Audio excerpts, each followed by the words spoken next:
Hello everyone, good evening. उम्मीद करती हूँ आप सभी अच्छे होंगे और स्वस्थ होंगे। आज की इस वीडियो में हम ए.के. तिवारी भाग 2 का चैप्टर 9 कंप्लीट करेंगे, जिसमें हमें पढ़ना है सामाजिक नियंत्रण के बारे में, इंग्लिश में जिसे हम बोलते हैं सोशल कंट्रोल। तो अगर आपने ए.के. तिवारी बुक नहीं पढ़ी है तो आपके लिए ये वीडियो काफ़ी लाभदायक होगी, और अगर आपने पढ़ भी ली है तो आपके लिए ये वीडियो रिवीजन के लिए काफ़ी हेल्पफुल रहेगी। तो मैंने ए.के. तिवारी का 8 चैप्टर कंप्लीट करा दिया है, जिसमें हमने पहला चैप्टर पढ़ा था परिवार के बारे में, दूसरा चैप्टर पढ़ा था संयुक्त परिवार के बारे में, तीसरा चैप्टर हमने पढ़ा विवाह के बारे में, चौथा चैप्टर नातेदारी, पांचवा चैप्टर हमने पढ़ा सामाजिक स्त्रीकरण, छठा चैप्टर पढ़ा सामाजिक गतिशीलता, सातवां चैप्टर पढ़ा सामाजिक परिवर्तन, और आठवां चैप्टर हमने कल पढ़ा वो पढ़ा सामाजिक आंदोलन के बारे में। आज हम पढ़ेंगे सामाजिक नियंत्रण के बारे में। तो अगर आपने मेरे चैनल को सब्सक्राइब नहीं किया तो मेरे चैनल को सब्सक्राइब कर दे। तो चलिए देर ना करते हुए आज की वीडियो हम शुरू करते हैं। नियंत्रण समाज में प्रारंभिक अवस्था से ही विद्यमान रहा है। ऐसा कभी नहीं रहा है कि मानव नियंत्रण से मुक्त रहा है। नियंत्रण के द्वारा ही सामाजिक व्यवस्था का स्थायित्व बना रहता है। नियंत्रण की महत्ता लैंडिस के इस कथन से स्पष्ट होती है, मानव नियंत्रण के कारण ही मानव है। वैसे तो सामाजिक नियंत्रण समाज की प्रारंभिक अवस्था से विद्यमान रहा है, लेकिन इसका व्यवस्थित उल्लेख अमेरिकन समाजशास्त्री E.A. रॉस द्वारा 1901 में प्रकाशित पुस्तक द सोशल ऑर्डर में किया गया था, जिसकी प्रामाणिकता 1902 ईस्वी में चार्ल्स फूले द्वारा प्रकाशित पुस्तक human nature and social order द्वारा सिद्ध हुई। E.A. रॉस को सामाजिक नियंत्रण का जनक कहा जाता है। E.A. रॉस के अनुसार सामाजिक नियंत्रण का तात्पर्य उन शक्तियों से है जिसके द्वारा समुदाय व्यक्ति को अपने अनुरूप बनाता है। P.H. लैंडिस, जिनकी पुस्तक है सोशल कंट्रोल, जो 1951 में पब्लिश हुई थी, सामाजिक नियंत्रण एक प्रक्रिया है जिसके द्वारा सामाजिक व्यवस्था स्थापित की जाती है और बनाए रखी जाती है। पार्सन्स के शब्दों में सामाजिक नियंत्रण वह सामान्य प्रक्रिया है जिसके द्वारा अपेक्षित व्यवहार और किए गए व्यवहार में अंतर को कम से कम किया जाता है। पार्सन्स के शब्दों में विपथगामी प्रवृत्तियों की कली को फूल बनने से ही पहले ही कुचल देना सामाजिक नियंत्रण है। व्हीलर के अनुसार अनेक व्यक्तियों के हितों के लिए कुछ व्यक्तियों द्वारा नियमन करना ही सामाजिक नियंत्रण है। लेपियर के अनुसार सामाजिक नियंत्रण अपर्याप्त समाजीकरण का प्रतिकारक है। ऑगमन एवं निमकॉफ के अनुसार इनकी पुस्तक है हैंडबुक ऑफ सोशियोलॉजी, दबाव के ऐसे प्रतिमान विधि जिनके द्वारा कोई समाज अपनी सामाजिक व्यवस्था स्थापित नियमों की सुरक्षा करना चाहता है, सामाजिक नियंत्रण के अंतर्गत आता है। गुरविच एवं मूरे के अनुसार सामाजिक नियंत्रण का संबंध उन सभी प्रक्रियाओं और प्रयत्नों से है जिनके द्वारा समूह अपने तनावों और संघर्षों पर नियंत्रण रखता है, इस प्रकार रचनात्मक कार्यों की ओर बढ़ता है। बियरली के अनुसार सामाजिक नियंत्रण नियोजित अथवा अनियोजित प्रक्रियाओं और अभिकरणों के लिए एक सामूहिक शब्द है जिसके द्वारा व्यक्तियों को यह सिखाया जाता है कि उनसे आग्रह किया जाता है अथवा बाध्य किया जाता है कि वे अपने समूह की रीतियों और सामाजिक मूल्यों के अनुसार कार्य करें। किंग्सले डेविस के अनुसार सामाजिक नियमन ही सामाजिक संबंधों एवं नियंत्रण की व्यवस्था द्वारा होता है। एक की अनुपस्थिति में दूसरे का अस्तित्व कदापि सुरक्षित नहीं रह जाता है। पीचर कहते हैं कि सामाजिक नियंत्रण समाजीकरण का ही विस्तार है। गिलिन के अनुसार सामाजिक नियंत्रण सुझाव अनुनय, प्रतिशोध, उत्पीड़न और बल प्रयोग जैसे साधनों की वह व्यवस्था है जिसके द्वारा समाज किसी समूह के व्यवहार को मान्यता प्राप्त प्रतिमानों के अनुरूप बनाता है और जिसके द्वारा समूह सभी सदस्यों को अपने अनुरूप बना लेता है। मेकाइवर व पेज के अनुसार सामाजिक नियंत्रण का अर्थ उस तरीके से है जिससे संपूर्ण सामाजिक व्यवस्था की एकता और उसका स्थायित्व बना रहता है। इसके द्वारा यह समस्त व्यवस्था एक परिवर्तनशील संतुलन के रूप में क्रियाशील रहती है।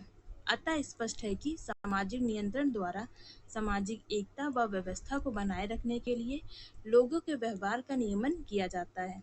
सामाजिक नियंत्रण के 3 स्तरों पर होता है। पहला समूह पर नियंत्रण, दूसरा है समूह का व्यक्तियों पर नियंत्रण, दूसरा है व्यक्तियों का व्यक्तियों पर नियंत्रण। 3 प्रकार बताए गए हैं सामाजिक नियंत्रण के। पहला समूह के द्वारा समूह पर नियंत्रण किया जाता है, दूसरा है समूह के द्वारा व्यक्तियों पर नियंत्रण किया जाता है, तीसरा है व्यक्तियों द्वारा व्यक्तियों पर नियंत्रण किया जाता है। अब हम जानेंगे सामाजिक नियंत्रण का महत्व या कार्य। सामाजिक एकता को स्थापित करना, दूसरा है परंपराओं की रक्षा करना, तीसरा है सामाजिक सुरक्षा, चौथा है सामाजिक व्यवस्था को सुचारू रूप से संचालित करना, पांचवा है व्यवस्थित व्यवहार पर नियंत्रण और छठा है सहयोग। तो ये दिए हैं सामाजिक नियंत्रण के महत्व या कार्य। क्या क्या महत्व है? सामाजिक एकता स्थापित करना, परंपराओं की रक्षा करना, सामाजिक सुरक्षा करना, सामाजिक व्यवस्था को सुचारू रूप से संचालित करना, व्यक्तिगत व्यवहार पर नियंत्रण और सहयोग। और इसके दुष्प्रकार क्या है? शोषण होता है, इससे सुधार व परिवर्तन में बाधा उत्पन्न होती है, मनोवैज्ञानिक दबाव पड़ता है और सामाजिक तनाव भी उत्पन्न होता है। देन हम जानेंगे सामाजिक नियंत्रण के प्रकार के बारे में। चार्ल्स और कूलेन एवं बर्नार्ड ने सामाजिक नियंत्रण के 2 भेद बताते हैं। पहला है चेतन नियंत्रण, कॉन्शियसनेस कंट्रोल, जब नियंत्रण करते समय उसकी उपयोगिता व लाभों को ध्यान में रखा जाता है, चेतन नियंत्रण कहलाता है। उदाहरण स्वरूप जाति व्यवस्था में खान पान, छुआछूत और विवाह के नियमों का पालन चेतन नियंत्रण का उदाहरण है। वर्तमान समय में चेतन नियंत्रण का महत्व बढ़ रहा है। अचेतन नियंत्रण अनकॉन्शियस कंट्रोल परंपराओं, संस्कारों, अधिकार, धार्मिक विश्वासों द्वारा नियंत्रण अचेतन नियंत्रण है। कार्ल 2 प्रकार के नियंत्रण की बात करते हैं।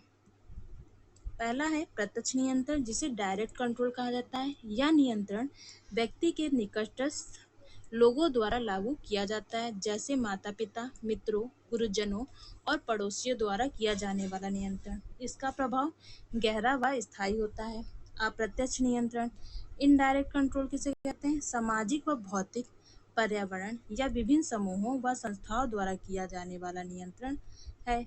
यह अत्यधिक सूक्ष्म व छोटे छोटे व्यवहारों को नियंत्रित करने वाला होता है। अप्रत्यक्ष नियंत्रण में तर्क एवं सामूहिक कल्याण को अधिक महत्व दिया जाता है। किम्बाल यंग की पुस्तक है हैंडबुक ऑफ सोशल साइकोलॉजी, जो 1954 में आई थी, इसमें इन्होंने 2 प्रकार के नियंत्रण का उल्लेख किया है। पहला नियंत्रण है सकारात्मक नियंत्रण और दूसरा बताया इन्होंने नकारात्मक नियंत्रण। सकारात्मक नियंत्रण पॉजिटिव कंट्रोल, पुरस्कार देकर सही व्यवहार करने को प्रेरित किया जाता है, जैसे परम पुरस्कार, शाबाशी, प्रशंसा, धन्यवाद, वीर चक्र, महावीर चक्र, पद्म भूषण आदि इसी प्रकार के नियंत्रण है। नकारात्मक नियंत्रण, जिसे नेगेटिव कंट्रोल कहते हैं, दंड द्वारा सही व्यवहार करने के लिए बाध्य किया जाता है। दंड उपहास, व्यंग, आलोचना, बहिष्कार, जेल, जुर्माना और मृत्युदंड इसी प्रकार के नियंत्रण हैं। गुरबिच व मूरे ने 20th सेंचुरी ऑफ सोशियोलॉजी 1945 में नियंत्रण के 3 प्रकार बताए हैं। पहला उन्होंने बताया संगठित नियंत्रण, ऑर्गेनाइज्ड कंट्रोल, द्योतिक संस्थाओं द्वारा नियंत्रण, जैसे राज्य, कानून, शिक्षा आदि। असंगठित नियंत्रण, अनऑर्गेनाइज्ड कंट्रोल, प्राथमिक संस्थाओं द्वारा नियंत्रण, जैसे परिवार, पड़ोस, मित्र मंडली द्वारा नियंत्रण। नेक्स्ट है सहज नियंत्रण, ऑटोमेटिक कंट्रोल, व्यक्ति स्वतः नियंत्रित हो जाता है। लेपियर ने the theory of social control इनकी पुस्तक है, इसमें इन्होंने 2 प्रकार के नियंत्रण की बात की है। एक है सत्तावादी नियंत्रण, मतलब ऑटोक्रेटिक कंट्रोल, जब किसी निरंकुश या तानाशाह शासक द्वारा नियंत्रण किया जाता है तो उसे सत्तावादी नियंत्रण कहा जाता है। देन लोकतांत्रिक नियंत्रण, डेमोक्रेटिक कंट्रोल, जब किसी लोकप्रिय चुनी हुई सरकार द्वारा नियंत्रण किया जाता है तो उसे लोकतांत्रिक नियंत्रण कहते हैं। बोगार्ट्स और बिरस्टीट 2 प्रकार बताते हैं सामाजिक नियंत्रण के। पहला बताते हैं औपचारिक नियंत्रण, मतलब फॉर्मल कंट्रोल, दूसरा बताते हैं अनौपचारिक नियंत्रण, मतलब इनफॉर्मल कंट्रोल। वेस्टर्न मार्क भी 2 प्रकार के नियंत्रण बताते हैं। एक है आग्रहपूर्वक नियंत्रण, दूसरा है बाध्यतापरक नियंत्रण।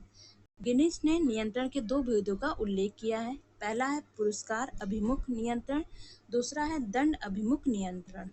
पीचर ने दो प्रकार के सामाजिक नियंत्रण की बात की है, समूह संबंधी सामाजिक नियंत्रण और संस्था संबंधी सामाजिक नियंत्रण। एस बर्नार्ड ने दो भेद बताते हैं, संवेदनशील सामाजिक नियंत्रण और असंवेदनशील सामाजिक नियंत्रण। इजी हेज दो प्रकार के सामाजिक नियंत्रण बताते हैं, एक है पुरस्कार एवं दंड, दूसरा है अभिमति एवं अनुकरण। जे.एच. फिक्टर तीन भागों में सामाजिक नियंत्रण को विभाजित करते हैं। पहला है सकारात्मक एवं नकारात्मक नियंत्रण, दूसरा है औपचारिक और अनौपचारिक नियंत्रण, तीसरा है सामूहिक व संस्थागत नियंत्रण। अब हम जानेंगे सामाजिक नियंत्रण के प्रमुख साधन और अभिकरण के बारे में। तो अभिकरण मतलब एजेंसी। अभिकरण का तात्पर्य उन समूहों, संगठनों एवं सत्ता से है जो नियंत्रण को समाज पर लागू करते हैं। नियमों को लागू करने का माध्यम अभिकरण कहलाता है। विभिन्न प्रकार की समितियों को अभिकरण कहा जाता है। परिवार, राज्य, शिक्षण संस्था, स्कूल, कॉलेज, धार्मिक संस्था, मंदिर, चर्च आदि अभिकरण के उदाहरण हैं। अभिकरणों को अध्ययन की दृष्टि से दो भागों में विभाजित किया जाता है। पहला है औपचारिक अभिकरण मतलब राज्य हो गया, शिक्षण संस्था हो गई। अनौपचारिक अभिकरण जिसमें परिवार और पड़ोस की बात की जाती है। साधन मतलब मीन्स। साधन का तात्पर्य किसी विधि या तरीके से है जिसके द्वारा कोई भी अभिकरण अपनी नीतियों या आदेशों को लागू करती है, जैसे प्रथा, परंपरा, हास्य, व्यंग, लोकाचार, प्रचार, जनमत, कानून आदि। साधन को भी औपचारिक एवं अनौपचारिक दो भागों में विभाजित किया जाता है। औपचारिक साधन जिसे कानून कहते हैं, अनौपचारिक साधन जिसमें प्रथा, परंपरा, लोकाचार आदि आते हैं। लुमले के अनुसार सामाजिक नियंत्रण के दो प्रकार होते हैं। पहला है बल पर आधारित सामाजिक नियंत्रण, दूसरा है प्रतीकों पर आधारित सामाजिक नियंत्रण। हेज भी दो प्रकार के साधनों का उल्लेख करते हैं। अनुमोदन द्वारा सामाजिक नियंत्रण और समाजीकरण द्वारा सामाजिक नियंत्रण। गिलिन व रीनहॉर्ट ने दो प्रकार के साधनों का उल्लेख किया है। पहला है शिक्षा व समाजीकरण द्वारा नियंत्रण, दूसरा है सामाजिक निर्देशों द्वारा या पुरस्कार दंड नियंत्रण जिसे कहते हैं। पार्सन्स ने संस्थागत समय सारणी तय करके सामाजिक नियंत्रण की बात की है, दूसरा इन्होंने संस्थागत प्राथमिकताओं को बताकर सामाजिक नियंत्रण की बात की है। अब हम जानेंगे आत्मनियंत्रण व सामाजिक नियंत्रण में अंतर। आत्मनियंत्रण व सामाजिक नियंत्रण में अंतर है। आत्मनियंत्रण का संबंध व्यक्ति से है, इसकी प्रकृति व्यक्तिक होती है, जबकि सामाजिक नियंत्रण का संबंध जो है संपूर्ण समाज से होता है, इसकी प्रकृति संस्थात्मक होती है। यद्यपि कई बार वे एक दूसरे के पूरक भी होते हैं। आत्मनियंत्रण सामाजिक नियंत्रण का एक छोटा सा भाग माना जाता है।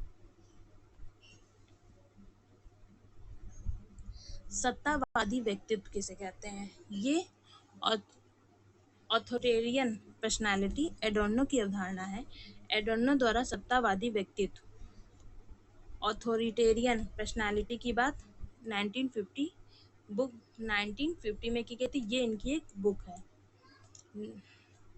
ऐसे व्यक्ति घोर जाति केंद्रित, पूर्वाग्रह से ग्रस्त, प्रजातंत्र विरोधी, अति रूढ़िवादी, असभ्य, असहिष्णु, अपरिवर्तनशील तथा प्रभुता में विश्वास करने वाले होते हैं। ऐसे व्यक्ति अपने मातहत व्यक्तियों के प्रति दंभपूर्ण और आतंकित करने वाला व्यवहार करते हैं। विवेकवान व्यक्ति मतलब रैशनल मैन। मैक्स ग्लुकमैन की अवधारणा है ये। इसका तात्पर्य ऐसे व्यक्ति से है जिसके मूल्य न्यायिक निर्णय करने तथा उनकी औचित्यता सिद्ध करने बहुधा आदर्श होते हैं। प्रोफेसर टॉमस ने तीन प्रकार के व्यक्तित्व का उल्लेख किया है। पहला है विषय शाक्त व्यक्तित्व मतलब फिलिस्टीन पर्सनालिटी, क्षुद्र बुद्धि वाला, अदूरदर्शी, यथास्थितिवादी, परिवर्तन विरोधी व रूढ़िवादी व्यक्ति। दूसरा है सृजनात्मक व्यक्तित्व मतलब क्रिएटिव पर्सनालिटी, परिस्थिति के अनुसार परिवर्तित होने वाला व्यक्ति। तीसरा है रूढ़िमुक्त व्यक्तित्व, बोहेमियन पर्सनालिटी, वह व्यक्ति स्वच्छंद होता है और किसी वैचारिकी से बंधा नहीं होता। ऐसे व्यक्ति स्वार्थी प्रिय होते हैं। अब हम जानेंगे औपचारिक सामाजिक नियंत्रण के बारे में। फॉर्मल सोशल कंट्रोल राज द्वारा बनाए गए नियम तथा कानून सामाजिक नियंत्रण में सहायक होते हैं। इन नियमों का पालन व्यक्ति के आंतरिक भावों से प्रभावित नहीं होता, बल्कि उनके पालन के लिए उसे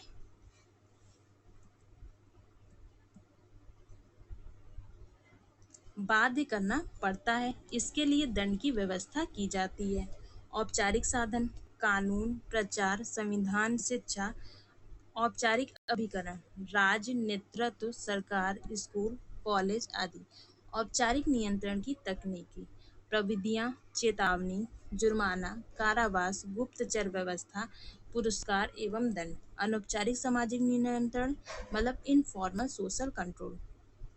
ऐसे नियंत्रण के प्रभाव को व्यक्ति अधिकारक रूप से स्वीकार करता है। इनका पालन व्यक्ति स्वेच्छा से करता है, न कि भय से। इन सामाजिक नियमों का पालन समूह कल्याण को ध्यान में रखकर नैतिक कर्तव्य के रूप में किया जाता है। अनौपचारिक साधन जो होते हैं वो है प्रथा, जनरीति, लोकाचार, परंपरा, पवित्रता, आदर्श, विश्वास, धर्म, नैतिकता आदि। अनौपचारिक अभिकरण जो होते हैं वो हैं परिवार और मित्र मंडली। अनौपचारिक सामाजिक नियंत्रण की तकनीकी सीख होती है, सुझाव, पुरस्कार, सामाजिक दंड, भाषा, हास्य व्यंग, कला, फैशन, धुन आदि। अब हम कुछ महत्वपूर्ण कथनों के बारे में पढ़ेंगे। आगस्ट कॉम्ट व ओल्सन का कथन है, अनौपचारिक सामाजिक नियंत्रण को आत्म नियंत्रण कहते हैं, सेल्फ कंट्रोल कहते हैं। रॉस ने कहा, कानून समाज द्वारा लगाया गया सामाजिक नियंत्रण का विशिष्ट और पूर्ण साधन है। रस्किन ने कहा कि शिक्षा मनुष्य को नम्र बना देती है। रॉस ने कहा कि कानून सामाजिक नियंत्रण का सबसे अधिक विशेषीकृत और अत्यधिक स्पष्ट इंजन है, जिसको स्वयं समाज क्रियाशील बनाता है। बेकन ने कहा कि प्रथाएं मनुष्य के जीवन की प्रमुख न्यायाधीश है। मॉन्टेन ने कहा कि प्रथाओं को गुस्सेबाज और धूर्त स्कूल मास्टर ने violent and teachers school mistress कहा है। लॉक ने प्रथा की शक्ति को प्रकृति से भी महान बताते हैं। शेक्सपियर प्रथा को क्रूर कहते हैं। सपेरा आदिम समाजों में प्रथाओं के प्रति समर्पण स्वतः स्फूर्त होता है। मेलिनोवस्की आधुनिक समाजों की तरह आदिम समाजों में भी व्यक्ति व्यक्तिगत लाभ के कारण ही प्रथाओं का पालन करता है। बॉटोमोर के अनुसार जनमत व्यक्तियों के व्यवहारों को प्रतिबंधित व निर्देशित करता है। ब्रिट के अनुसार प्रथाएं कार्य करने की विधियां ही नहीं एकमात्र विधि है। किंग्सले डेविस के अनुसार समान व्यक्तियों के मन में लोकाचारों से बड़ा कोई न्यायालय नहीं है। तो हमारा सामाजिक नियंत्रण का चैप्टर यहीं खत्म होता है। अगर आपको वीडियो पसंद आई हो तो वीडियो को लाइक, शेयर, सब्सक्राइब जरूर कर दें, और इससे संबंधित अगर कोई क्वेरी हो तो आप नीचे कमेंट बॉक्स में पूछ सकते हैं। तो वीडियो देखने के लिए आपका बहुत बहुत धन्यवाद।